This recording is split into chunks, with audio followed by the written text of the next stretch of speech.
Hey there, welcome to LSAT Demon Daily. I'm Ben Olson, that's Nathan Fox. We're the founders of lsatdemon.com and our weekly podcast, Thinking LSAT. Larissa writes in, struggling when switching to timed practice.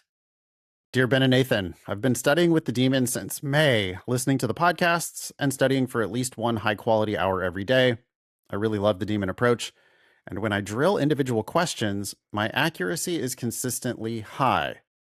I'm reaching out as a bit of a cry for help because, despite my consistency, I'm not seeing the score improvement I expected. When I take a timed section, only completing 10 to 15 questions, I tend to miss 1 to 3. My diagnostic was a 156, and I thought by now I would have improved much more. When I slow down and focus on individual questions, I can predict the right answer with confidence. But as soon as I switch to section timing, I make errors I don't usually make in drills, and I take forever choosing between answer choices, compared to drilling when I frequently eliminate all incorrect answers. I feel like I'm at a loss and I don't know how to improve. I would appreciate any advice you could offer. Larissa.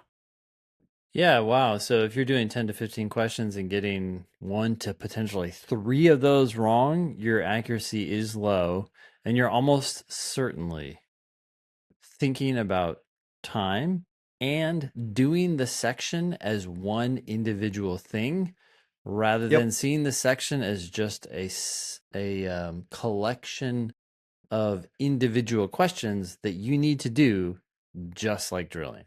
You need to start with question 1 and treat it as the one and only question in that section. Yep. I bet Larissa hasn't been doing enough timed sections. I bet that Larissa has been doing a bit of drilling, and then like kind of been afraid of the timed aspect. And then when she finally does do a timed section, now she's like, treats it as if it's some different special thing. And I think that's why it would be better for people to do drilling one day, time section the next, drilling the next day, time section the day after that. Because you really do need to practice like you play and play like you practice. So, this is like Larissa's causing this problem for herself, right? I mean, she claims that when she's drilling, she's fine.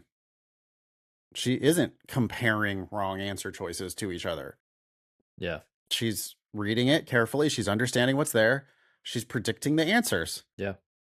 And she has to figure out how to do that when she's doing time sections. So I think the answer is fairly clear, Larissa, that you need to do time sections more often. Again, roughly every other day. It shouldn't be like this unusual thing that you sit down to do a time section. It's part of your regular routine. Every other day. And then when you do your time section, just pretend you're drilling. Just focus on the first one.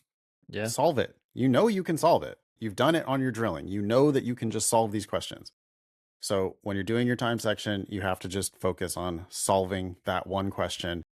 Yeah, you're going to eliminate all 5 answers far more often than you're going to end up between 2 good answers. If you're between 2 good answers, it means you didn't understand something. You didn't read the record. You don't know what the question is asking you. You didn't read those answers well enough to realize how wrong at least one of them is. When you eliminate all 5, you're mostly right. You're like, even the correct answer is just not that great. I can see problems with even the correct answer. But if you eliminate all 5 and then you go back through, you realize, oh, okay, well, but these 4 are like complete non-starters, and this other one could conceivably be correct. If I reinterpret it, oh yeah, okay, I can see how they intended this one to be correct. And then it's just a slam dunk. You pick that one and you move on to the next. But yeah, I do want to double down, if you're missing 1 to 3 out of 10 or 15 questions, that means you're not understanding somewhere between 2 and 6. Again, out of just 10 to 15 questions.